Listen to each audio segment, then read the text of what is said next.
Well, first of all, I'd like to thank those of you that are here for coming, and it's certainly an honor to be here to share the floor with Sir Nicholas Stern.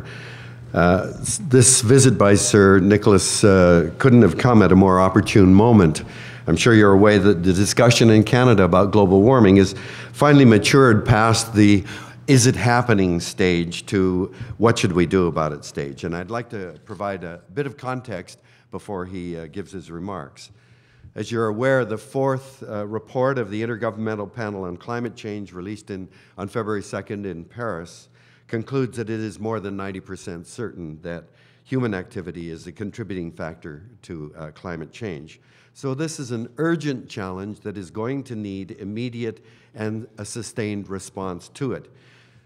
I want to point out that we don't hesitate to invest thousands of dollars a year for life insurance, to insure our automobiles and our homes. We spend over $16 billion a year for defense, all in anticipation of events that are far less certain than a 90% chance. Humanity's great survival trait was foresight. We are the only animal that recognized we could affect the future by deliberately taking steps today, by looking ahead, seeing where the dangers lie, identifying opportunities. We could navigate our way into the future. And this is what enabled us to become the dominant animal on the planet. Today, we have all of the increased predictive capacity of scientists, engineers, computers, and telecommunications. And for over 40 years, they've been telling us we're heading down a very dangerous environmental path.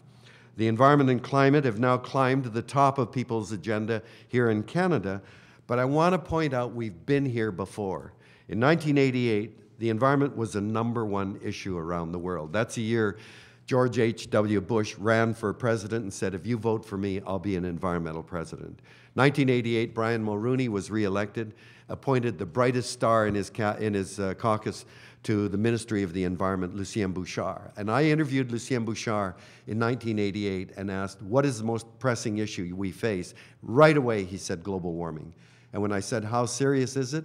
He said, and I quote, it threatens the survival of our species. We've got to do something now or we're in deep trouble. So in 1988, Stephen Lewis chaired a meeting of 300 scientists from around the world talking about the atmosphere here in Toronto. They were so concerned about global warming then that they issued a press release saying that global warming represented a threat second only to nuclear war and that we had to take immediate steps, recommending a 20% reduction in greenhouse gas emissions in 15 years. They were our eyes into the future. They were looking ahead, seeing the hazards, recognizing opportunities, and advising us how to go. If we had followed this advice, if we had followed the survival strategy of our species, we would be far along the path of reduced emissions. But now, 20 years later, the problems are undeniably urgent and immensely more difficult. Canada is especially vulnerable. We're a northern country. The polar areas are going to heat up much more than the temperate or tropical areas. And the Inuit have been telling us for years they can see the changes happening. We have the longest marine coastline of any country in the world.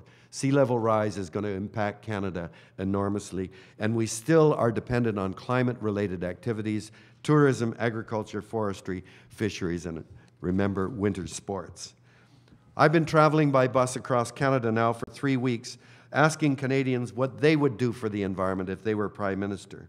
They are concerned. They want to know what they can do. They want governments to do things they're willing to make sacrifices or pay. But Canadians are looking for leadership. They're tired of the rhetoric and posturing. They want concrete targets to reduce emissions. They want timelines to achieve them and legislation to enforce it. And they want Canada to live up to our international obligations. There are immense opportunities here. The challenge is whether we're going to take them. Thank you.